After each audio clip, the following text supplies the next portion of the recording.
Hi mga mamshi, katulad ka din ba kayo na mahilig maghanap ng easy way para mas mapadali ang trabaho, lalo na pag may baby ka na?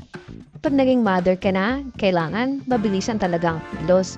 Pero dapat isipin pa rin natin na malinis at maayos ang gamit ni baby para hindi siya magkasakit. Ako kasi mas gusto ko yung marami akong time sa baby ko. Kaya naghahanap talaga ako ng makakatulong sa akin kahit na mag-isa ako na mas mapadali yung gawaing bahay ko.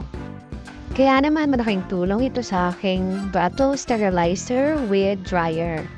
Mapapanatag ka talaga kasi alam mo, germ-free na ang mga gamit ni baby kapag gumamit ka ng sterilizer. After mahugasan ng mga gamit ni baby, kaya ng bottles, breast pump, accessories at iba pa, ay pwede na ilagay ito sa sterilizer. Pwede mo iset na up to 40 minutes or 20 minutes, depende